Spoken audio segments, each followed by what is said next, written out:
When you need mealtime inspiration, it's worth shopping Kroger for thousands of appetizing ingredients that inspire countless mouth-watering meals. And no matter what tasty choice you make, you'll enjoy our everyday low prices. Plus, extra ways to save, like digital coupons worth over $600 each week and up to $1 off per gallon at the pump with points. So you can get big flavors and big savings.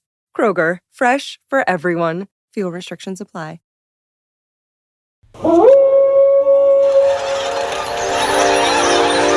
News team, assemble!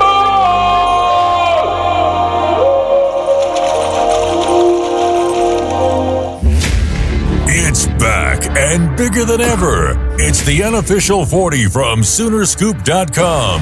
Now, here's the entire Sooner Scoop crew. Carrie, Josh, Eddie, and George. Ladies and gentlemen, it is time for the Unofficial 40 podcast right here from Soonerscoop.com. And guess what? There we go. Guess what? We've got a new presenting sponsor, our good friends at Schwab Meat. Presenting sponsor of the Unofficial 40 podcast, the official hot dog of game days. You can find Schwab products online at schwabmeat.com, at OnQ 7-Eleven, Love's Travel Stop, Roller Grills. Most people don't realize that this is Schwab, and most Oklahoma grocery stores will tell you all about Schwab Meats. But welcome aboard. I know the family are big scoopers and have been for a long time, so we couldn't be happier to have them associated with the Unofficial 40 podcast. Welcome, welcome. It is time for us to break down this Oklahoma football team heading into Auburn.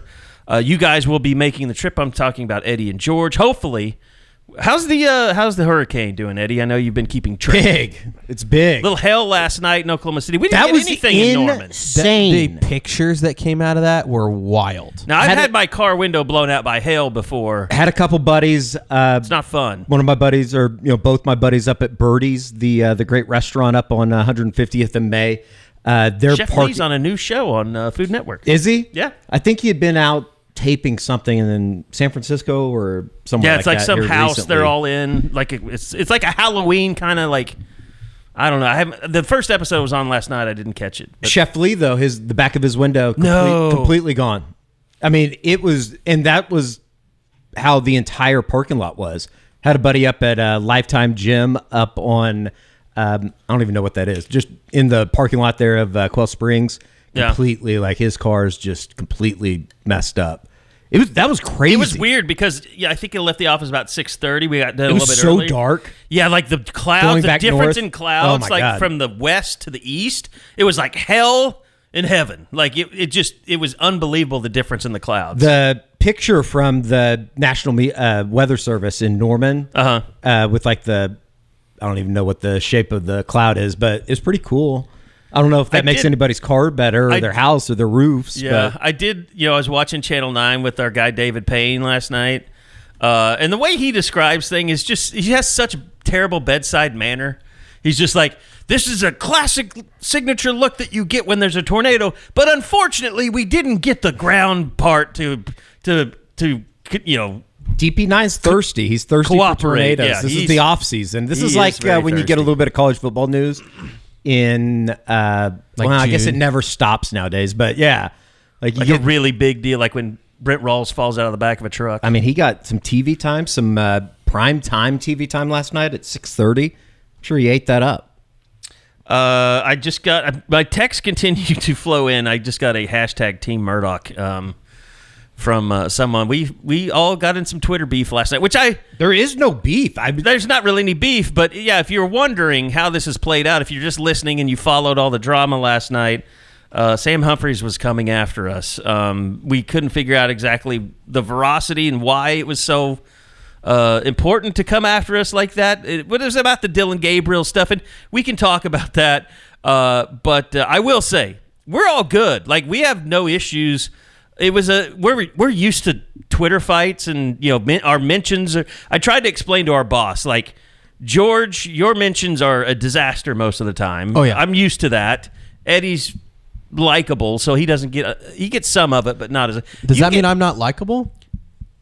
I mean, he's just really likable. Well, you're a journalist, Eddie. People, I think Eddie's a journalist, but I'm one of the people. Comes off as a man of the people. I guess. I am a man of the people. I'm going to run for governor in 2028.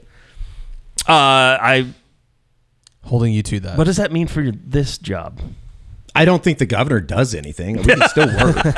You can still keep doing what you're doing. I don't know, though. I don't want to. Can you imagine the governor just out there shooting football games? That'd be awesome. That'd be great. I'll tell you, we would never have a camera broke because one of the first mandates I would do is putting a limit on how many people can come down on a sideline before the game. Yeah. So, yeah, I mean, look, the Dylan have Gabriel a nice garden. We can start there. I feel like we've talked about this 100 times. And, George, you kind of almost have a de facto just explanation of the whole Dylan Gabriel saga in Jackson. I mean, look, Jackson Arnold was terrible, and there's no denying that he needed to be replaced. I don't think anybody in the world could have predicted that he would have been that bad. No.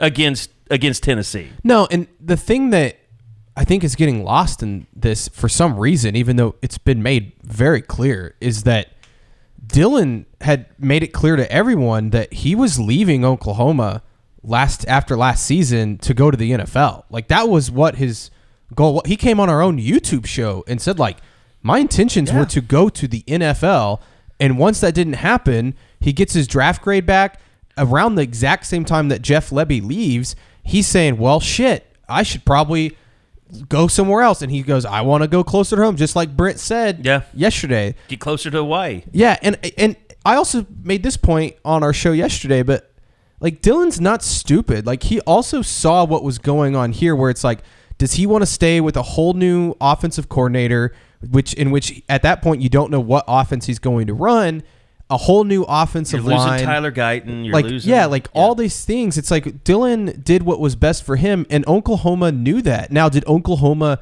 beg Dylan to stay? No, but I also don't think that, like, Oklahoma thought that Jackson Arnold was going to basically shit down his leg either. It's an all-time hindsight type of situation. And at the time, I think that they made the decision that they made was probably the right one for the program. Like, you take that gamble with this 5-star guy. I know that somebody put it on the board. It's like, yeah, like 90% of the time you're probably going to, I don't know about 90%, but a large amount of the time you're going to hit on somebody and him not be so bad that you have to bench him.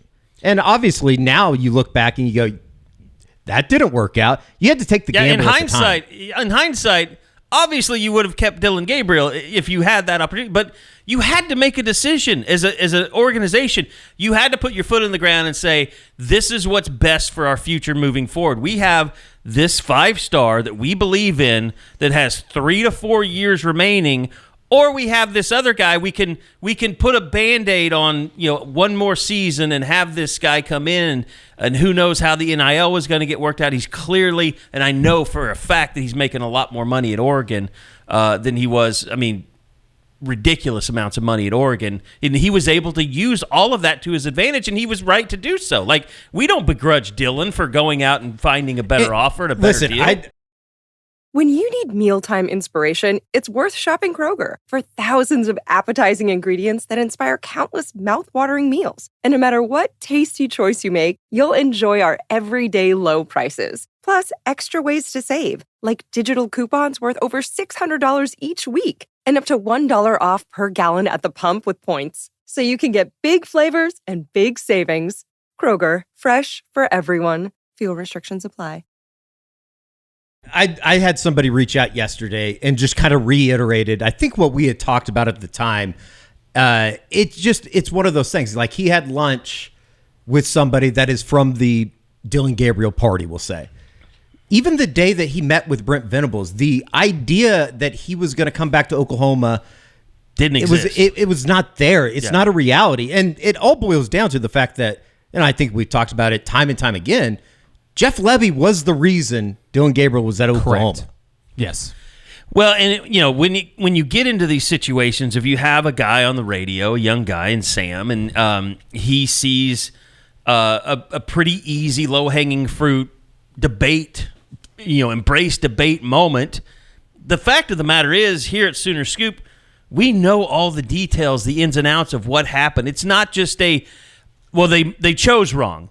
There were so many other things that go into it, and we've stayed abreast of all that stuff. We told you guys what was going on. That's really the value of Sooner Scoop. People are like, oh, why should I pay $9.99 a month or $11.99 a month to get information I can already get, on Twitter? We keep you in the loop on everything. Like all the stuff going on right now with the receiver injuries, we're telling you, we're going to get into that some more too. But I mean, we're keeping track of things behind the scenes. We hear the rumors. We know the questions. Like, we're checking into all of this stuff.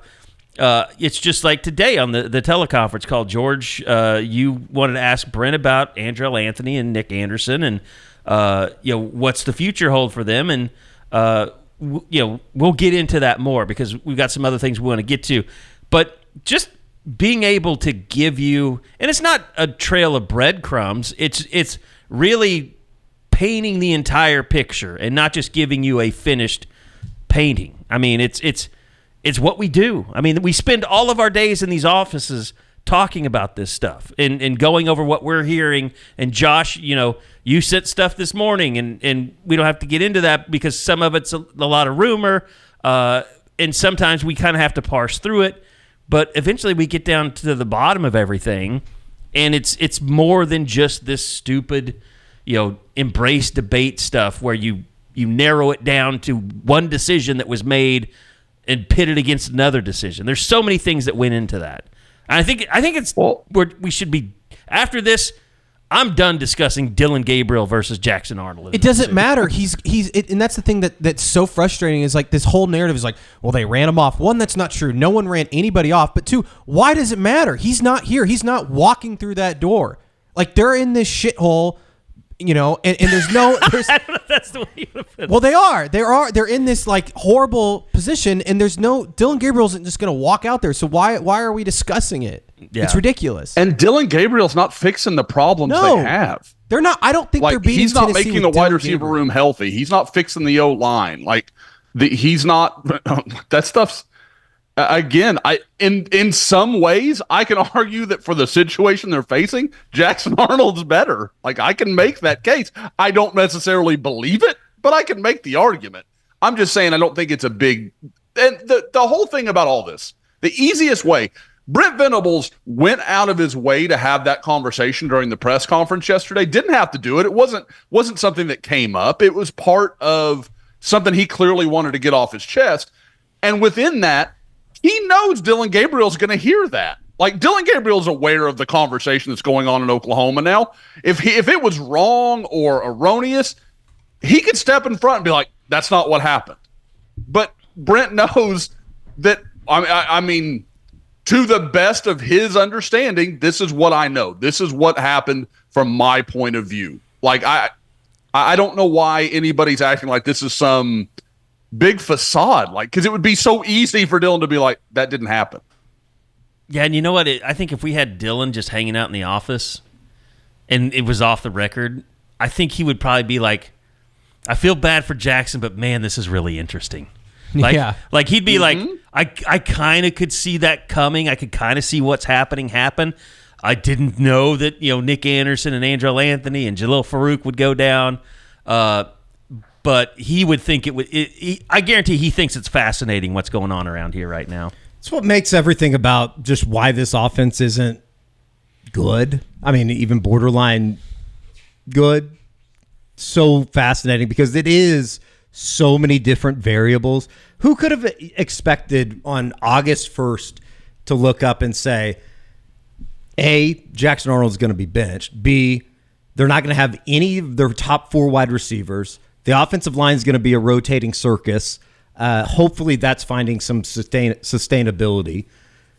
It's just everything that's gone into it. And then, oh, by the way, you're going to, have some terrible play designs and game plans in the Tennessee game. It's just wild.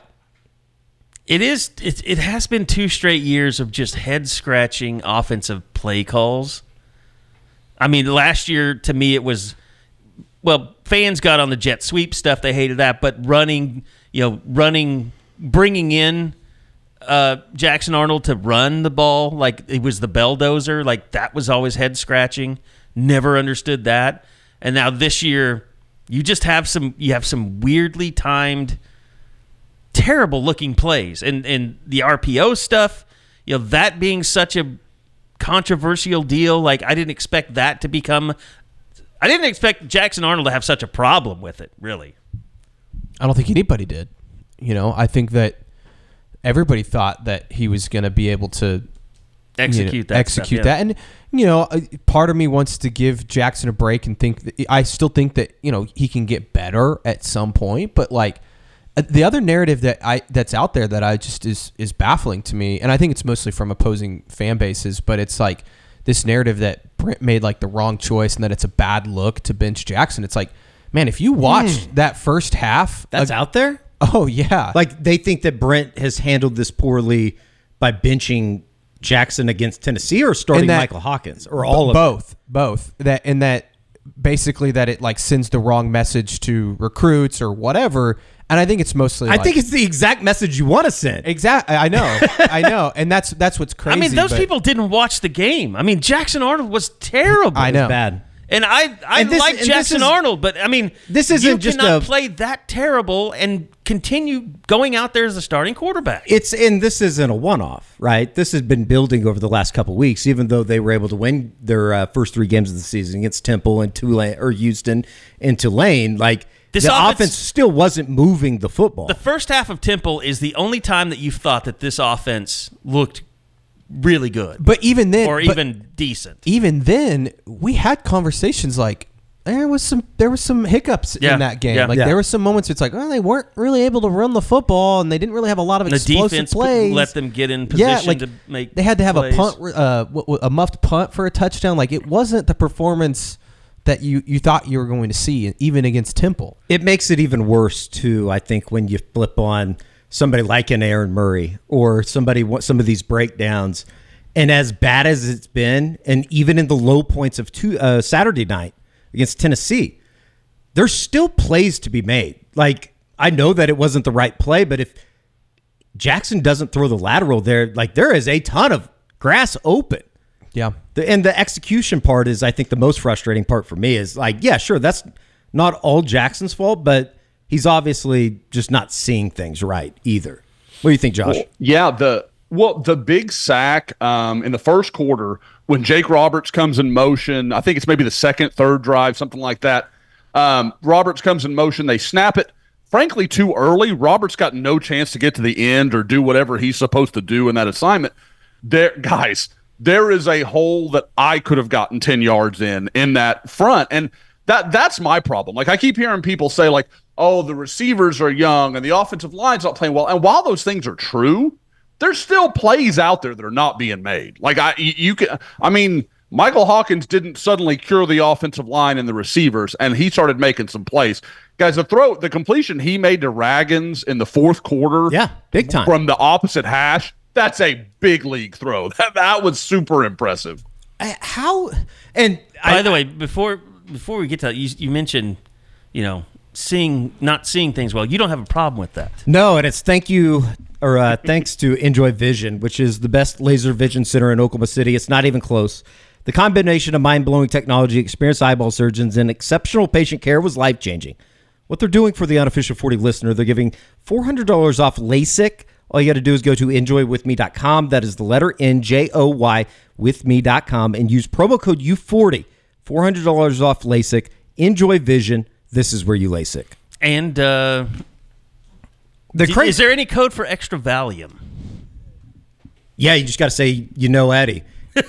And then what they do is they give you an extra one, and I'll meet you in a Homeland parking lot like we're 16 again. I'll give you $10 for it. That's called parking lot pimping. You PC people. PC North people. PC Northwesterners of Oklahoma City. We weren't doing meth over with the PCO people. I can tell you that. Yeah, I was going to say, Eddie's, the North, they had the good stuff. West, a lot of marijuana. A lot of marijuana. Just saying, the Northwest side of Oklahoma You might be City. able to get a little meth at North these days. I don't know. Been over there in a minute. The landscape's changed a little bit. Just based off football scores, they're not doing too much creatine. I can tell you that. Northwest Oklahoma City has a large block on evening news these days and morning news. It's kind of cool. I come from the streets. That's where I play basketball every Tuesday night. Got our first dub last night. Congratulations.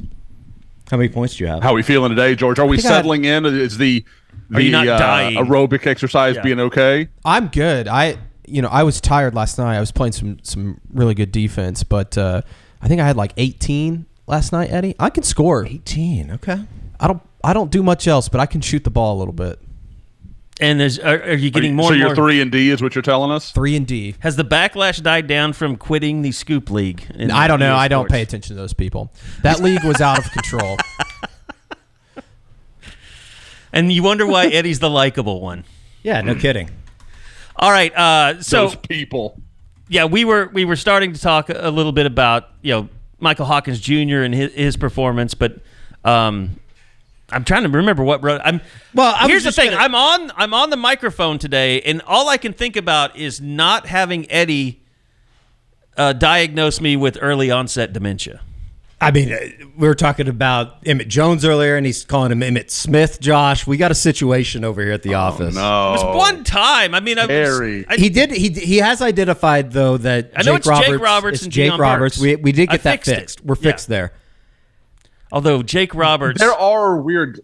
So, guys, the one for me right now is Zion Raggins. I can't remember if it's Reagans it's or Reagans. Raggins. It's Reagans. But Raggins sounds better. Reagans. But you called him Raggins all throughout his recruitment, so I get that. Yeah, that one's hard for me, and I swear that's what he told me, but I clearly got it wrong. So that's my bad. Hand up.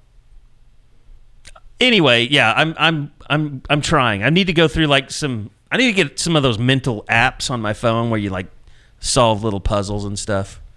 Get my acuity I don't know if we there. need to go that far yet. Get my mental acuity up. Anyway, wasn't it crazy? By the way, Jake Roberts, can I just say this real quick? His stock has plummeted for me. I mean, well, I think everybody in the tight end unit. The tight end unit. Is there anybody with stock up? I mean, how are we here? I think it's the worst unit. How are we here again at the tight? I mean, it's not Austin Stogner bad, but it's at least you have a functional pass catcher at this point. In Bauer Sharp. At this point, this might sound crazy. I'd almost rather have Austin Stogner. I'd almost rather block somebody. Because he would at least block someone. Would he? I feel like we're forgetting the first half of last year. Yeah, but Josh, I think that if you turn on the tape and you see what Bauer did against Tennessee, you can't say that he was blocking anybody because he was missing, whiffing at the block. There was no contact being made. Away. Right. It wasn't even like my body is where it should be. It was bad. But at least Bauer brings you something in the passing game. Yes. There is some semblance of usefulness. And Stogner was just absolutely no threat. And I like Stog. It's not like that. It's just with the injury, he just never was that same guy again. That's the type of stuff that it doesn't matter who's the quarterback. That's the kind of stuff that has to improve. And that leads you to also, and Brent said this yesterday about some of the play design stuff. The amount of times that they have this counter play or a tight end coming in motion to set the edge or something, and they just whiff. And that's what they kind of did on the goal line. It's what are they trying to accomplish? That those tight ends aren't going to be able to make that block. Well, and it's not. The receivers are just as bad, if not worse. And a lot of that has to do with size. And we'll see. We can talk about the Jacoby Johnson stuff right now. But at least he's going to bring some physicality. I mean, and that's why the guy coming from the defensive side of the ball knows you have to practice your ass off to survive. I don't think the offensive guys get that concept. I'm half joking, but that's why I've said, well, can you find something for Jaron Kanik at tight end? At least he'll go out there and hit the shit out of somebody. I would love to watch that. Jaron Kanik just lead insert blocking or something. He would rock somebody. Now he may come out concussed at some point, but he's gonna get he's gonna get his money's worth. Yeah, and that's why I think Jacoby. The thought, I think it's. We'll see if he can pick it up quickly, but I think at the bare minimum he'll be a good blocking wide receiver to start out. He's somebody you can put out there and be all right, just go block the guy in front of you on the edge on some perimeter runs. I just keep going. I'd love to see him in some bubble stuff, like just have him out, like hit. Yeah, I mean, like let him be used like that, and then as obviously teams would start responding to it and see the tell. But then, hey, okay, Jacoby, now we're going to give you a little. You're going to fake it, and then you're going to slip through, and maybe we've got something vertically. Josh, over under. Eddie asked me this on the show yesterday. Over under a half catch for Jacoby on Saturday against Auburn. Basically, do you think he'll have a reception? I don't think he's going to get one. I think it's under. I said he'll even over. line up. Do you think he'll even line up on offense for a play?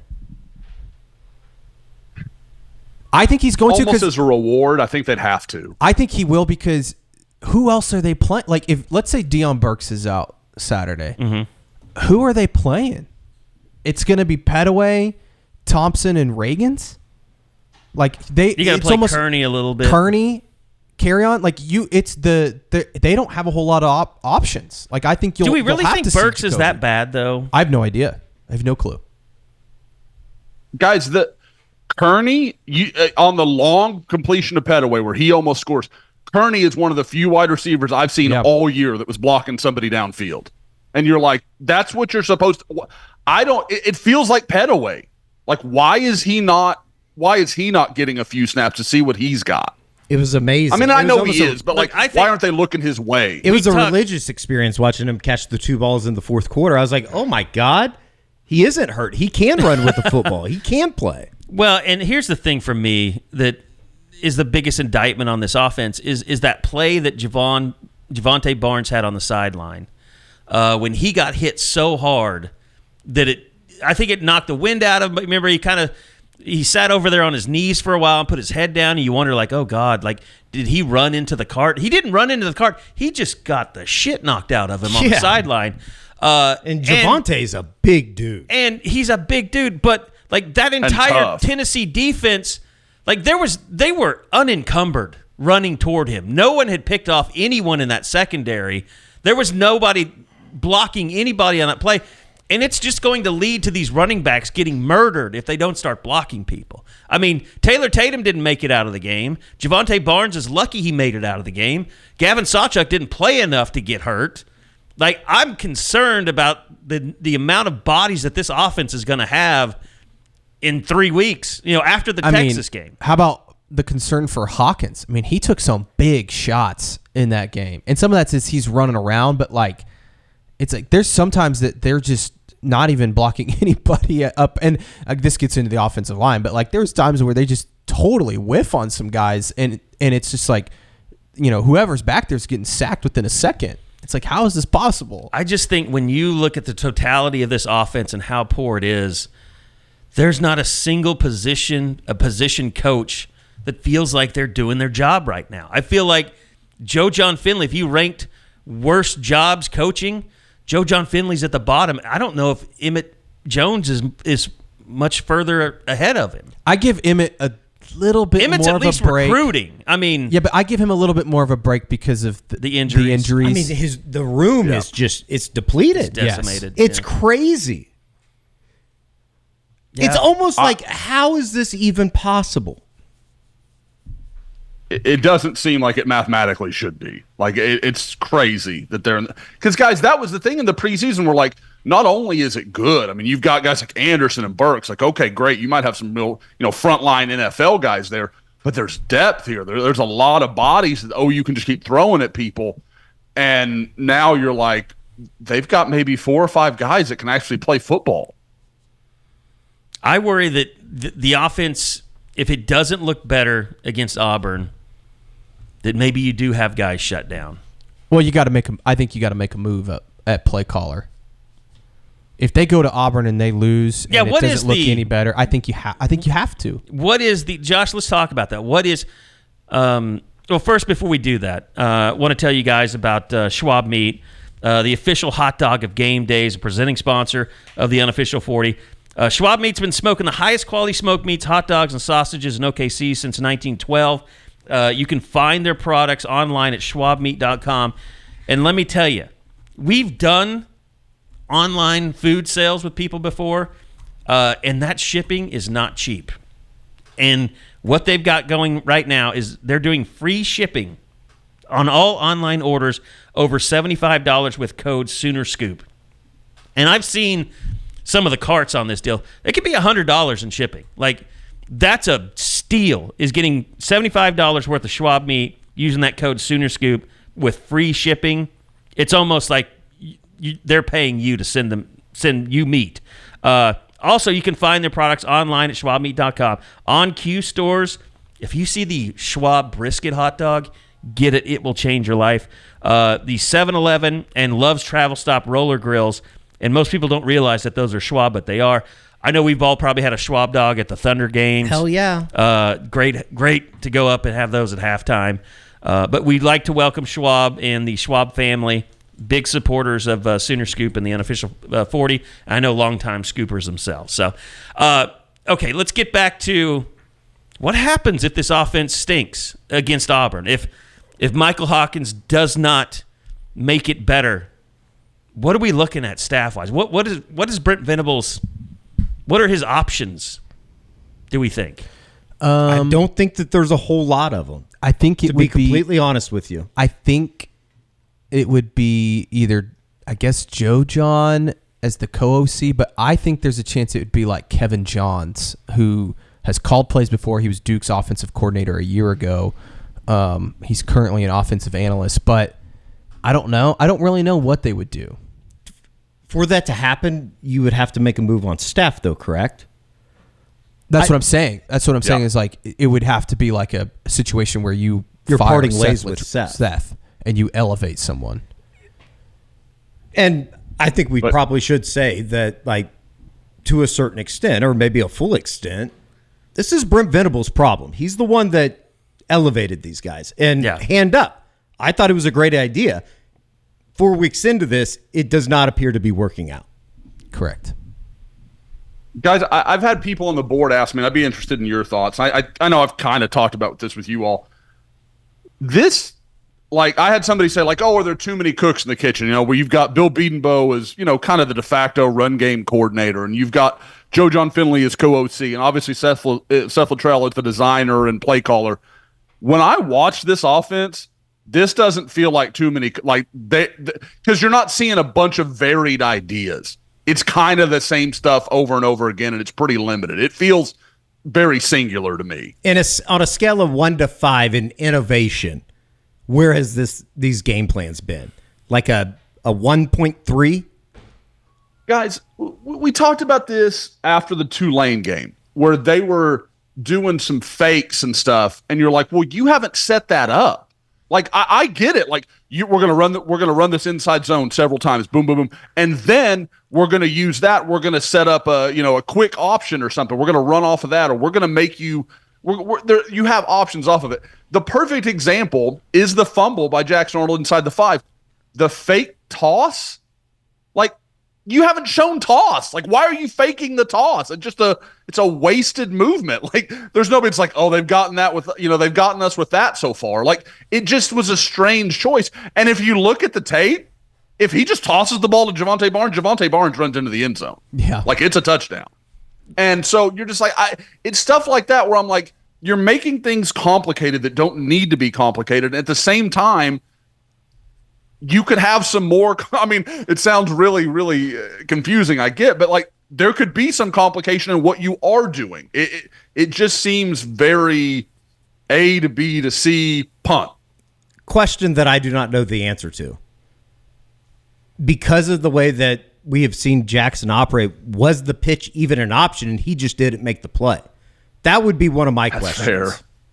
Like, I'm almost at the point that Jackson was Gabe so kept saying bad. Fake toss. Okay. Yeah. Okay. Because I'm almost at the point. So I don't know that that's right, but I Gabe would know the call better than I ever would. 100%. So 100%. I get where you're going though, Eddie, because I've had the same thought. I'm almost like have we not even seen the offense because Jackson not from operating pre-snap was not operating correctly. That's what I've. Like, I don't know. Like, I still don't think the offensive line is great, but like, I wonder if the protection calls are getting miscommunicated or he's misreading it. Like, that's where I'm like, if Hawkins comes in and is running it better, then maybe that's been the issue all along. That was one of the things that, I know Josh, you felt this way, and I know Gabe felt this way after rewatching the game. Eichard, like the thing that was so damning about Jackson's performance is it wasn't at that point in the game. The offensive line was not a super issue. Like they were still able to hit the edges in the run game. Jackson had time to throw the ball. I think they only ended up with 3 sacks in that game. Is that right? Yeah, 3. And granted, it wasn't a clean pocket all the time, but Jackson had not optimum, but suboptimum conditions to operate in, and it was the worst performance that we've seen on that field by a quarterback in a very long time. Like for people that want to say, oh, he made a mistake, pull him. No, he didn't. He had to pull him. He had no other choice. If you don't pull him and you leave him out there and just basically let him wilt, not only do you hurt Jackson even more than he probably already is mentally, I think you lose the entire locker room. I mean, everybody in that stadium knew after the lateral, have fights on the sideline. After the turnover, the third turnover, it was at a point where it was like, you got to get him out. I don't care if Mike Hawkins throws an interception on every pass that he throws. At least you're trying something else. I spoke to somebody. You guys know who this is. I'm not going to say their name, but somebody that knows ball pretty well this week, and they put it best. It's like it was a funeral for 2 quarters. Yeah. And it wasn't just the mistakes. It was the timing of the mistakes. Oh, yeah. I mean, just talk about it. And that's what, when you boil it down and you listen to the entire 54-minute press conference with Brent on Tuesday, which I think, Josh, we kind of joked it was basically like a therapy session for Brent Venables to get everything off of his chest. It was. Decision-making and the turnovers. Like, I don't know how many times he said the word turnovers, but it just continually came up. That was the 2 reasons why they had to make the move. Guys, and I know we talked a little bit about this on the game day review, and I don't know who hasn't gone to watch that, but I enjoy getting to do that with Eddie and George. Rewind, sorry. No, I'm having the same problems. We're trying to standardize that. So, Josh, we're in trouble. Both these guys' memories are just... But the thing that stood out to me was in the post game, how different the conversations were from Seth Luttrell and Brent Venables. Like, that felt tense. Like, I don't know of a better way to say it. Like, that just the messaging was not the same. Seth Luttrell was very guarded about, like just flat out wouldn't answer when they started to begin thinking about removing Jackson Arnold, and Brent's like, yeah, that last interception, we had to make, like, something had to change. Couldn't just keep doing that.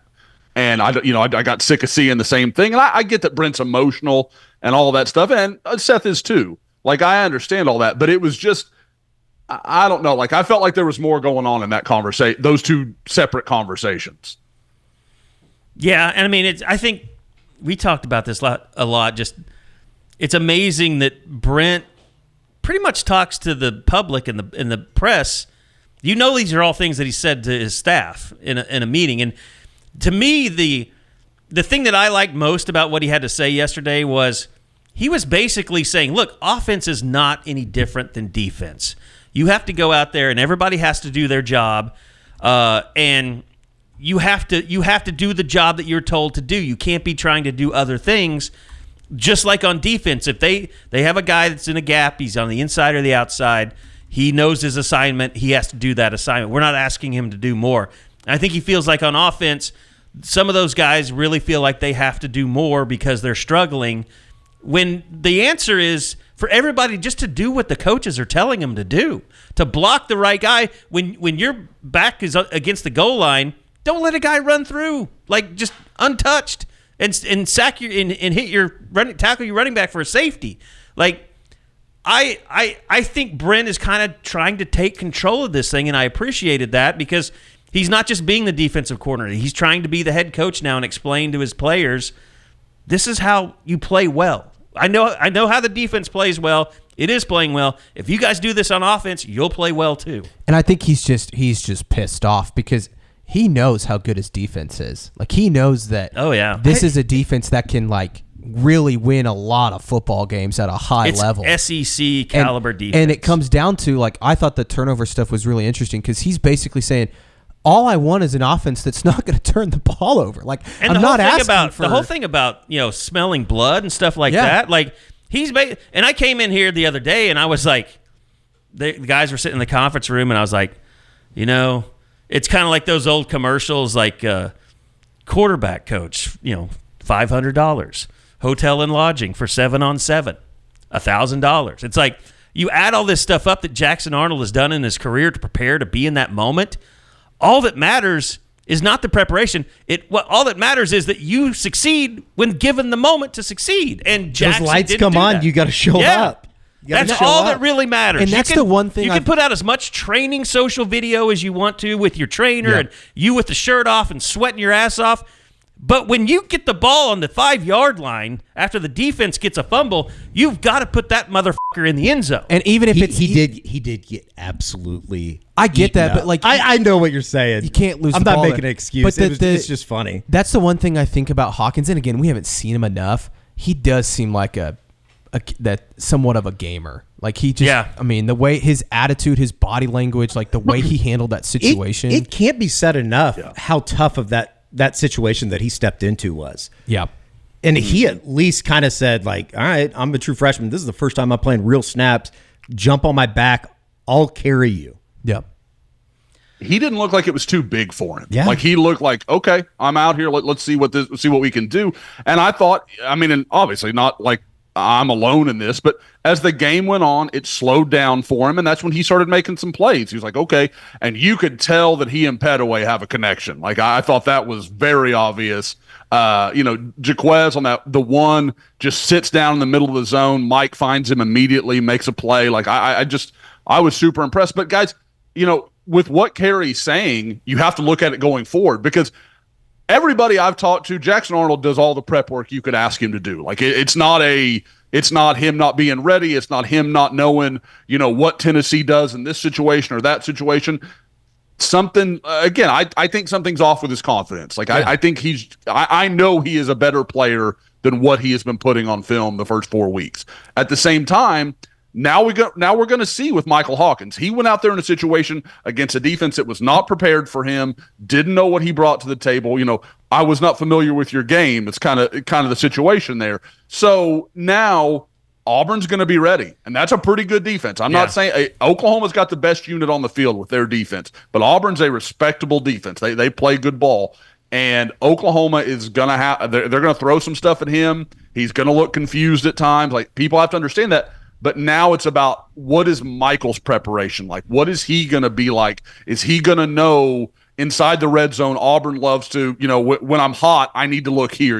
He's got to get that side of it down, and he may do fine. I'm just saying that's the next kind of step. We're going to have to see how he prepares. Oklahoma on the road at Auburn, and what's great is you can just get in the car, go to Auburn. There's might be some weather, and you don't even have to have tickets to know that you can get into the game. You just have to use the Game Time app at gametime.co. Go download the app. They're all in pricing. You toggle the feature on in the app, and it shows the total up front. No surprise fees at checkout. The seat views are fantastic. You get a panoramic view from your seat in the app before you buy. And they have the lowest price guarantee, or Game Time will credit you 110% of the difference. All you have to do is go download the Game Time app, create an account, use the code ON3 for $20 off your first purchase. Terms do apply. Again, create an account, redeem code ON3 for $20 off. Download Game Time today. Last minute tickets, lowest price guaranteed. Terms do apply. So thanks for the great folks at Game Time. I know, George, you got some concert tickets to Game Time just recently. Yeah, Hosier tomorrow night, Thursday night. I'm going with Hosier or Hosier? Hosier, I don't know. Hosier. He's 6'6", by the way.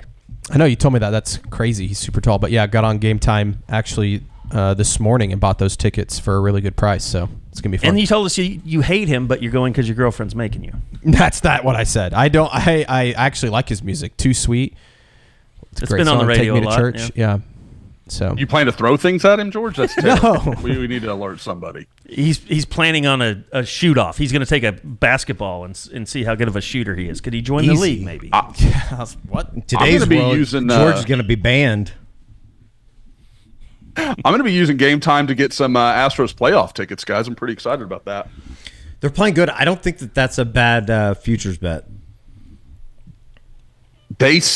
if Jordan's going to be okay, I mean they've played well over the last couple months. So I mean, you obviously I don't think they're where they have been, but they might surprise somebody. You can't eliminate obviously what they did. What is it for the first month and a half of the season? But they're playing really good.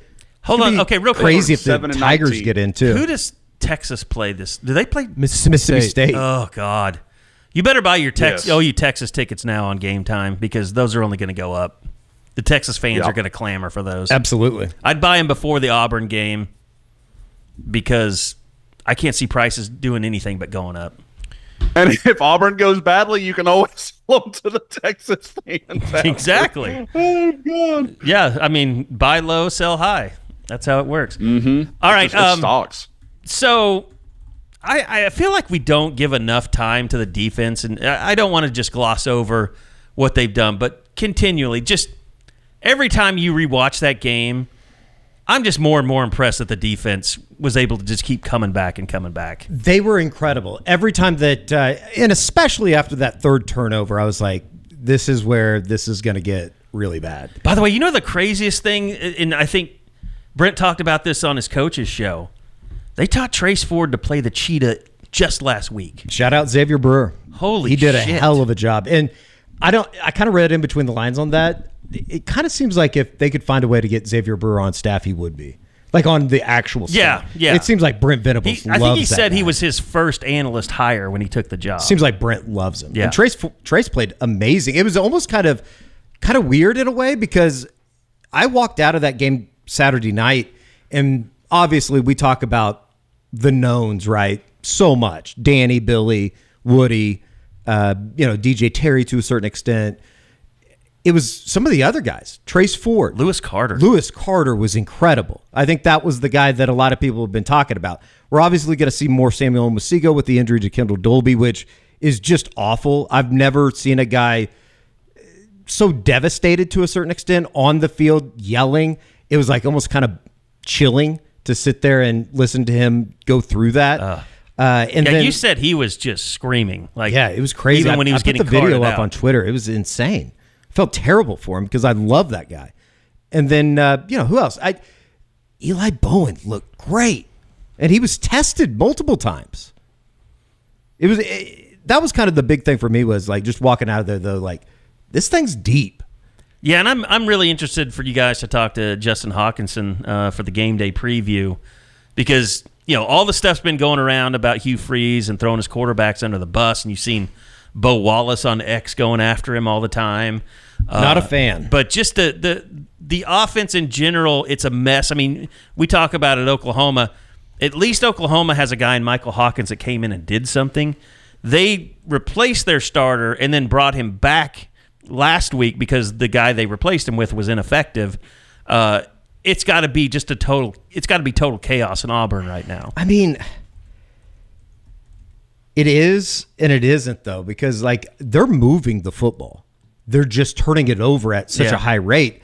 And that's what kind of worries me about this weekend is I don't as well as Oklahoma's played defensively and as many turnovers as they've forced, can you just fall back into an idea of relying on, well, they're going to turn the ball over 3 or 4 times.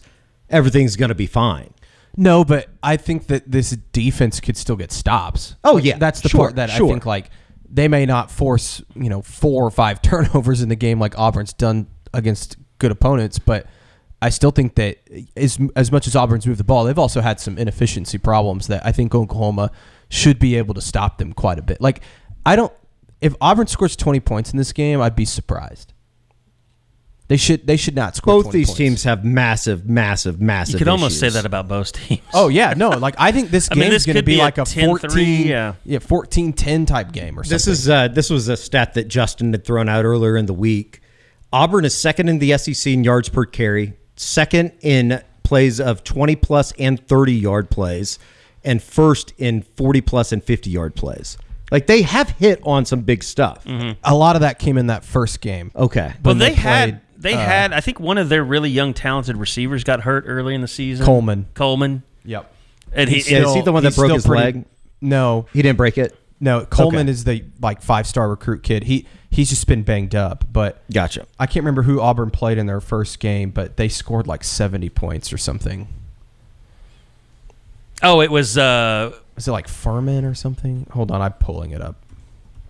It wasn't West Alabama A&M. They won 73-3, and then they don't sleep on Alabama A&M. And then they beat New Mexico 45-19. So a large portion of that stat, I believe, is Okay. Against those opponents. But still, I mean, the turnovers. I mean, I watched a good chunk of the Cal game. I mean, Peyton Thorne was just throwing interceptions left and right. Like, it was just awful. I mean, I don't know. I think it's going to be a pretty tough game out there. I mean, look, OU is in a giant hole. They've got to dig their way out of it. I don't think it's going to happen. If you're hoping that it happens overnight and this offense is going to click, good luck. I mean, you're going to be disappointed, I think. How about you just start with reading the RPOs right? Just do that and see what happens. Is Brent going to allow him to run any RPOs? I don't know. I kind of asked He certainly feels quite strongly about that between his comments on Monday and the coach's show, and then when you asked him on Tuesday. I love the comments, and I do think that he looks at it as just make it as simple as possible so we can have a chance to move the football. Let me ask something about the offensive line here, Josh. What did you think about Heath Ozida, and what do you think about the ever-increasing calls to try Eddie Pierre-Louis in place of Wee Woo right now? Because it doesn't appear that Fabechi is playing all that well. Yeah, I thought that, again, I know everybody's on Ozida, and he had some bad ones. I'm not here to say anything else. He's a redshirt freshman. He's like, you have to have some leniency as you let that guy grow into the position. I still think he's talented. I still think over the first 3 games, he showed enough good stuff that he needs to still be getting reps. If you want to argue about, okay, if Troy Everett's healthy, start him at left guard, but, work Ozida in a little bit. Oh, okay. Like, that's fine. I'm not going to die on that hill. But if you're going to say that guy doesn't deserve to start, then I don't know how you say, well, Fabechi Nwiwu, he's got to be the only guy at right guard. What are we talking about? Like, again, you go back, people, and look at the safety. He just let the defensive lineman cross his face, walk into the A-gap, and just eat Javonte Barnes alive. Like, it's amazing Javonte Barnes made it as close as he did to getting out of the end zone, because he never had a chance. And I again, a redshirt freshman, okay, I can excuse some things. They're not good football. I'm not saying that makes them okay, but I can understand as a redshirt freshman, you're going to make some mistakes. The game's still moving really fast. Fabechi Nwiwu's played a lot of football.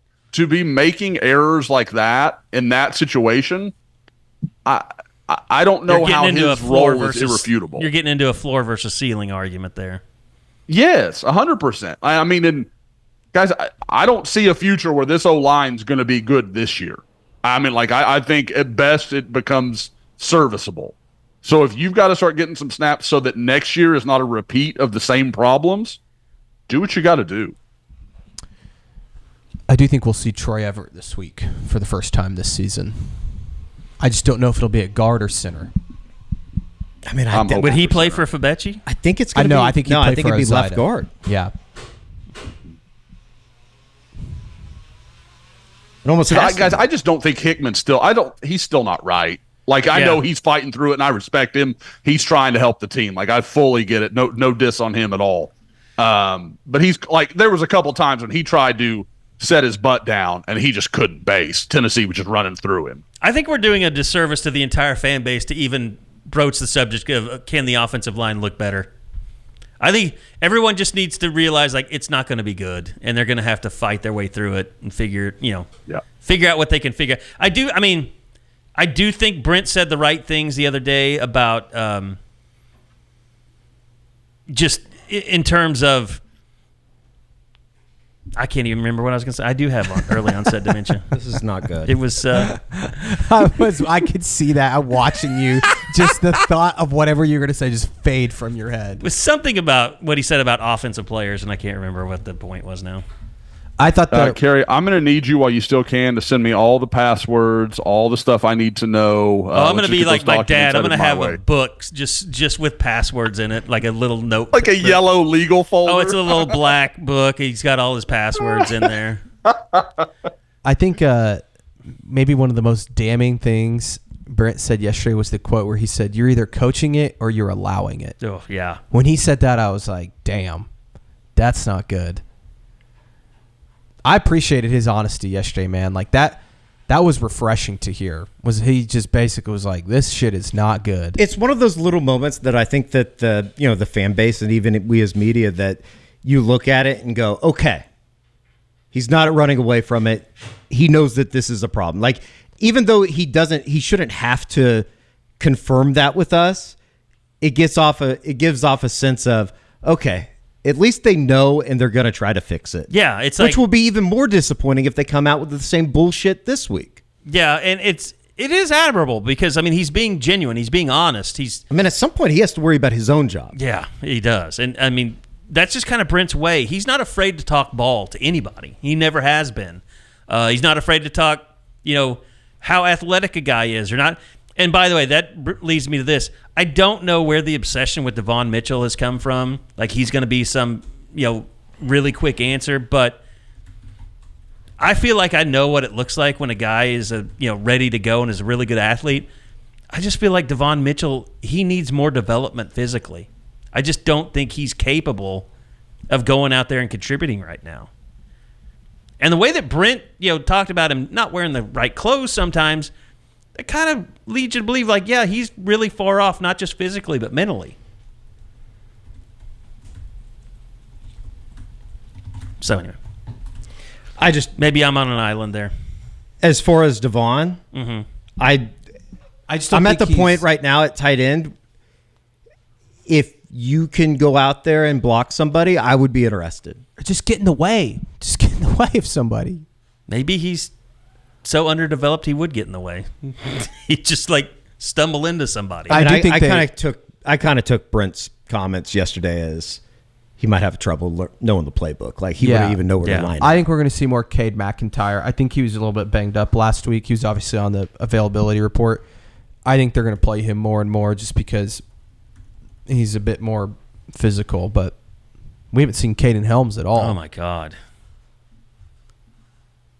That room is a disaster. People complain about your features. We don't talk enough about the Doom podcast with Nick Anderson and Caden Helms. Sad thing is, this isn't even a Doom podcast. This is a reality podcast. I also just everything that's happening currently. No, I mean, their podcast was the Doom podcast. Those two together had that podcast. Their careers have not recovered. I've got people in my mentions mad at me again for asking about injury stuff, and I'm just like, but we have reached a point though with Andrel and Nick that I'm just like, what the hell is going on? And I get it. Like, I've officially put both of those guys in the Gentry Williams era of they're just if he can contribute, that's great. Yeah, would love to have him. I don't plan on seeing him. But my question is more of like, what the hell happened? Like, that's what I want to know. Like, I'm not counting on them to actually play, but it's just a mystery of what's going on there. People have to just realize. People have to realize. I mean, the fact that they literally can't even get on the field on they have. We kind of know what's going on with Andrel, don't we? It's like his knee just has never come back. He's not the same guy. Yeah, but is that a rehab problem or is that just a damn bad luck on Andrel's part? That's my question. I think it's is it bad if I say I don't really care either way? He's not helping this team. I guess I just. With all the injury stuff, I think it's a more than fair question to be like, why the hell is Andrel going through warm-ups, suiting up every game, and then just not playing? Same with Nick Anderson. And then he gets out there, he plays 2 snaps, and is done. And it's just like, what the I almost dropped an F-bomb there. What the hell's going on? Today, I don't care. Look, here's what people have to realize. Everyone, George has a lot of people that read his stuff and that want to know a lot of different things. And there's a lot of people that want to know about injuries and what the hell is going on with Andrel Anthony. To be mad at somebody for asking questions that people want about, that's just counterintuitive. What are you doing? Get off of Twitter. Stop bitching all the time. I just don't think that half of those people are real. It's usually somebody with a bunch of numbers in their handle. Yeah. I don't know. It just... Or some follow. I get it though. I understand the frustration. It's like, who cares? They're not going to play. But I just the injury stuff has just reached a new point of I don't understand how this keeps happening. I did not expect Brent to duck behind the injury report. I didn't expect the injury report to become a catch-all for coaches to not talk about. Well, injuries. my counter should have been like, the availability report is for like a week. I wasn't asking if they were going to get to play this week. I was asking what is their long-term outlook for at the university, because we all have heard the rumors and the speculation of those two guys being out for the season and maybe done at Oklahoma. Sure. And that's why it's like, I think it's more than a fair question to be like, are they still even on like the team at this point? Like, what's going on? I mean, bigger picture too is just like and this is conversations that we've had off air, just in terms of like what's going on with the rehab process at Oklahoma, and why do guys continue to struggle to come back? Yeah, I mean, and it's just the sports medicine hurt. department in general. Is there something happening? I don't know. Like, I don't know that answer. I'll say this. I don't think everyone is happy with what's going on in the training part of the program right now. I mean, I could see, we've talked about it now for almost a month. Like, it's very obvious. He hasn't come out and said it, but Brent Venables has made innuendos time and time again that he certainly, I don't think, feels like it's tip-top right now. I think there are some, I'll just say this. I know that there are some very basic things that most programs do in terms of rehab, in terms of, just medical care, that OU does not do. And people are wondering why that is.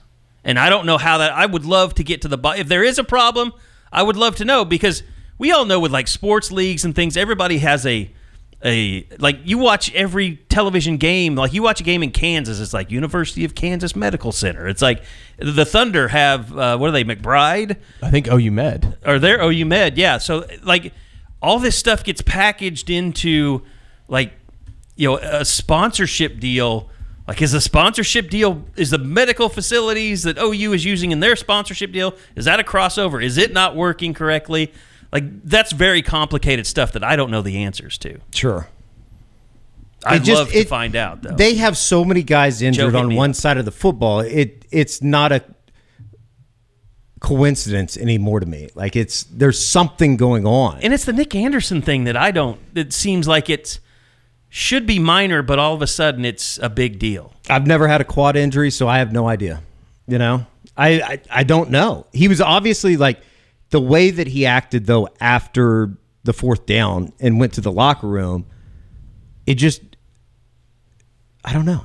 Why would you even go if you didn't think you could go?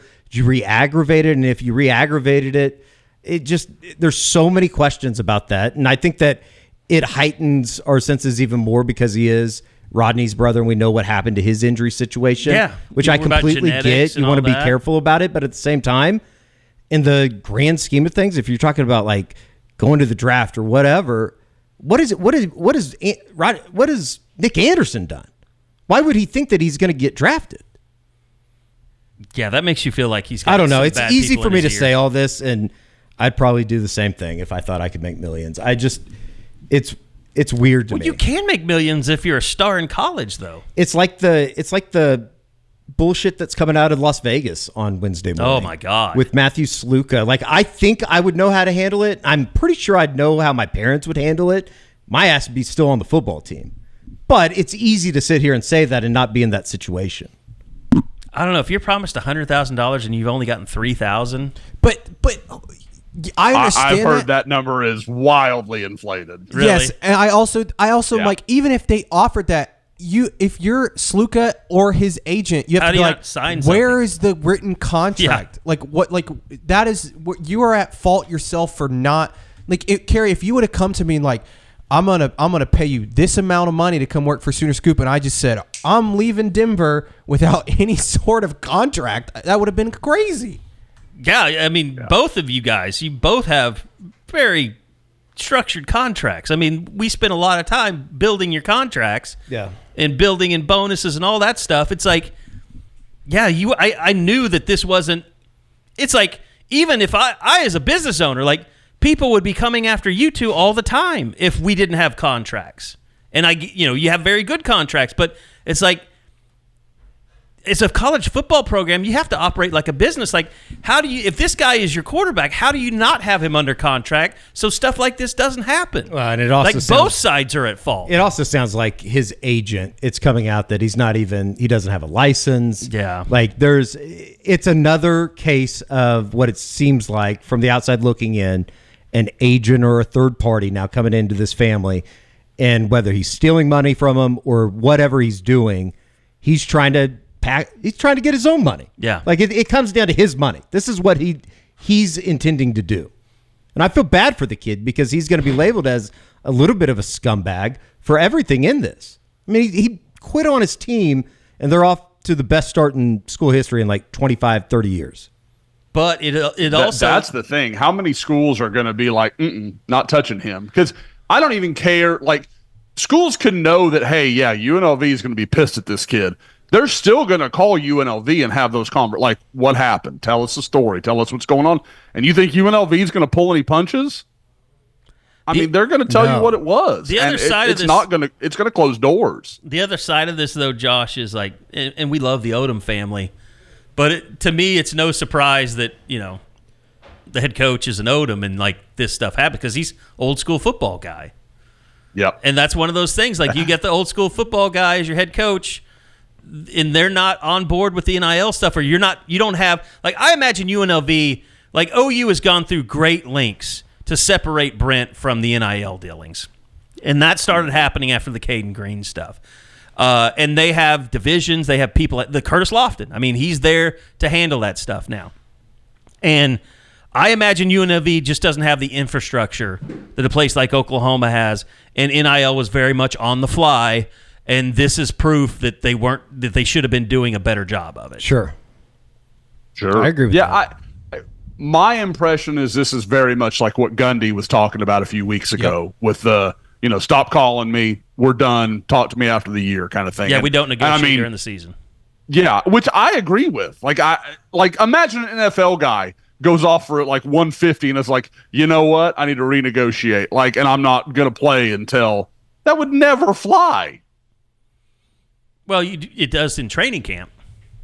It does in training camp. I mean, I'm talking about mid-season. Right, like, yeah. Just like CeeDee Lamb's like, no, I'm good now. Like, yeah. No. Like, your teammates would hate you. Jamar Chase kind of tried to do that. Unsuccessfully. So... but this is, again, this is no, why I mean, it's a mess. And a union something. That's why you have no governance over the players. That's why you have to have the structure. And stuff like this won't happen. But UNLV doesn't have it, so it's not surprising to me. All right, anything else team-wise that we wanted to hit on? Because I want to go over kind of we've done the recruiting report, but I would not be surprised if Tyler Keltner's on the availability report on Wednesday night. I don't think he'll play on Saturday. But it's not like a super serious thing, right? I mean, I'll just say it. I've heard that he has appendicitis. He has to have his appendix removed, which is usually a very, very minor. I think you're in at 8 a.m. and you're home by 1 o'clock in the afternoon. So what you're telling me is Zach Schmidt game-winning field goal in the downpour at Auburn, 57-yarder. It's going to be bad. Making up for that West Virginia kick. Eddie I'll list everybody but the guy I'm talking about. George having to talk up a McGinnis guy in the post game. I'm ready for it. Talk about an interesting situation though, especially in a game that like every point could come down to some type of field goal. Yes, yeah. I mean, we kind of glossed it over last week. Can't be missing extra points, and I know that it was pushed back, but that was a chip shot. I told you. And it kind of changed the game. You guys laughed at me when I said... Well, you hate Tyler Keltner, so you're probably I don't happy. hate Tyler Keltner. I hate kickers overall, and I just don't trust them. Look at Justin Tucker. He sucks now. I know. Is that not crazy? You can't... I mean, he's old. Like, he's been one of the greatest kickers in NFL history. Yes, he's old, and he's tired, and he's busted. Yeah, it over. Finally happened. It's over. But when's the last time OU had a great kicker? I guess Gabe Burkich before the burrito? Austin Seibert. Yeah. Oh, I guess... in between. Burkich was better than Seibert. No, Seibert's still kicking in the NFL.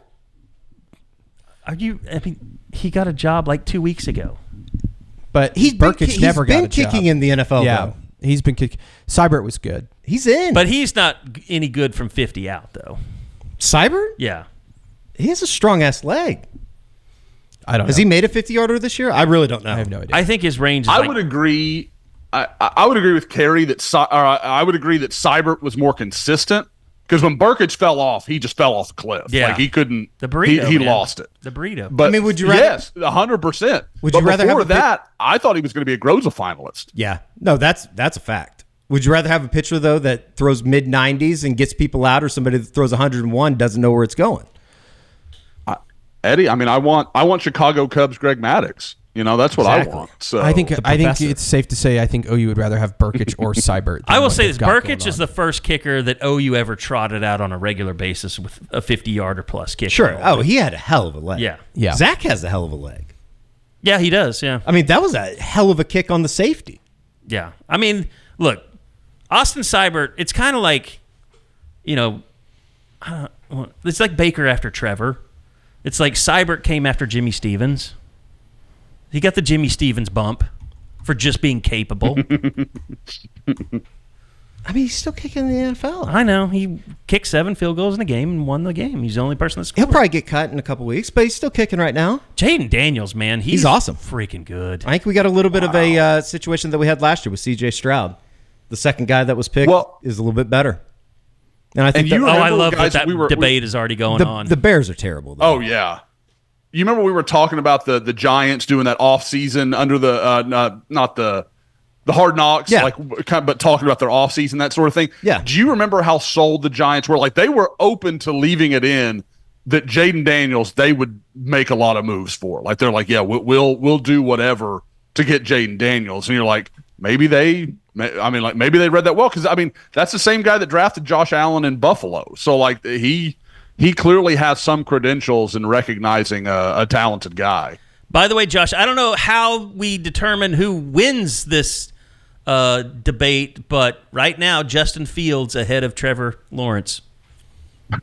In quarterback production. Trevor Lawrence, he's fallen off the cliff. Yeah. Does he suck, or is that offensive line just extremely awful? The Jaguars are I think terrible. he doesn't have any receivers. He's a guy that needs receivers. He does look kind of broken, though. I mean, just some of the picks. He's getting picked off by a dead guy. It's not good. Oh my God. The person that's acting as DeMar Hamlin. He was dead. It's a great actor. They must use the same one that Biden's using. I did not see that coming. That's the comedy portion of this episode. I did not see that That's coming. all satire. I like how you do play both sides of the aisle, though. No one can figure you out. I'm a moderate. Can't wait for the YouTube comments on that one. All right, Josh. Any other fallout from the recruiting weekend or just recruiting in general since the 25-15 loss to Tennessee? I mean, obviously, look, that crowd was amazing. What was it? I didn't even see that. Holly Rowe had like 117 decibels on the field. Like that was like the loudest stadium in like awesome. 5 years or something. It was such a good atmosphere. And it was a good atmosphere that stayed around, too. Even when it was like 19-3, the fans were still in the game. It was phenomenal. The game day experience was awesome. I know we talked about it after the game on the Eskridge Lexus, but the turnout, it was incredible. I was blown away. Yeah. But Josh, just any other kind of feedback that you've gotten that maybe we didn't have Monday when we did the recruiting report? Talked to a few more guys. Actually, Woke got put up just a little while before we started recording. For those that haven't had a chance to read it as you're listening, talked to a lot of defensive guys, and not surprisingly, they were all kind of, very locked in on what OU was doing. Ja'Cory Smith, who's the linebacker from Arkansas. I saw him a few weeks ago. He's Amarian Robinson's teammate. And he was talking about watching Kip Lewis and how smooth and easy he was. And I think there's some real comparables between those two guys, both very long, kind of lighter linebackers, kind of the, the new age linebacker. I know he's very high on Oklahoma. The T.I. Umu case that we all watched at camp this summer, the big guy from Colorado, he came up with his family, called it the best experience he's had so far in recruiting. So I think Oklahoma did a good job. What I think is telling, and that I think fans should watch, is, as we're writing these stories and are continuing to put out information, a lot of the guys, you could tell Oklahoma found a way to have them have some time with the coaching staff. Like, and then I had other guys that even some that had offers didn't get to really sit down and talk with the coaches. And I don't think that was the plan or anything. It wasn't like intended slights. I just think you could tell how locked in Oklahoma was to the game, because I never hear guys say, oh, I didn't get to meet with my position coach, or I didn't get to talk with Brent Venables. Like, there were several guys that made a real long trip and just didn't get to talk with anybody but kind of staff. And so I think it's very interesting how they kind of weighed their time. I think it's kind of telling of the guys they're focusing on, who they're not, that kind of stuff. So we'll watch as that goes forward. But again, I liked I thought the reviews have been very good. And I know we talked about it on the recruiting report, but Trey Taylor, I mean, he gushed about it. I'm going to go see him in about 10 days up in Chicago. And so I'm very anxious to get a look at him. I saw him briefly at camp, but this will be the longest I've really had to sit and watch him. And after seeing Peyton Houston a few weeks ago, I think that 2027 quarterback thing could be very interesting to watch. And it was Trey Taylor, and then the other kid you just went and saw in Louisiana, right? Peyton Houston, yeah. Mm-hmm. And Peyton was there. I hit him up originally, and I've had so much other feedback, I've kind of forgotten to go back to Peyton and catch up with him, but I 100% need to. I know he was super excited. He was going, I think, with his mom and dad, if I remember right. So, but yeah, I mean, what was also interesting is those two were aware that each other were going to be there. Like, I know Trey was. He and I talked a little bit about it. I mentioned it in last week's scoop a little bit. And it was, I was interested to see how that was going to get handled. But from what I gathered, there was no big problems. I mean, not that they have some big issue, but those two guys are smart. They know there's only one spot, and if one of them jumps ahead, then the other one's going to be out of luck. So I think that's going to be kind of fun to track. Where we've gotten so used to covering quarterback recruiting, where this is the guy, he's the only guy, that's where all the focus is. And we'll see what it looks like going forward. How much do you think just this season, the way it's developed, the injuries, identifying, what positions are maybe more of need than thought going in the season, how much of that changes, maybe some names you start seeing maybe that you hadn't seen before with offers and things like that, or just a concerted effort to maybe in the bye week go see some of those guys that you haven't seen in person? Yeah, I think that's going to be really telling. I think sometimes people don't think about that. Is obviously Oklahoma needs to get through this Auburn week, and then they'll hit the road that bye week, and I'm sure staff will be all over the place. Once, I guess, what would probably the last practice to be Thursday of that week, and then they'll be out on the road, and once the guys kind of break and get their weekend off. But to me, I think the positions you automatically look at are, obviously you're going to see more defensive line offers go out, just because, again, you've got some guys playing really good football, and obviously you're going to lose DJ Terry, and they're still having to address the Floyd Boucard departure from the commitment class, or from the commitment class. That was weird. Commitment list. But I don't know that I see a position where there's like an inherent, like, oh, they got to jump and they got to run, just because the first one that screams at me is receiver, but they've already got 5 guys committed. Like, there's not much you can do there unless you're looking forward to 2026. And we saw Aljur Miles, and there's several other guys that I think they're in really good shape for already. All right, good stuff. We do have the game day preview coming up tomorrow with Justin Hawkinson from AuburnLive.com, I believe, is their site over there on On 3.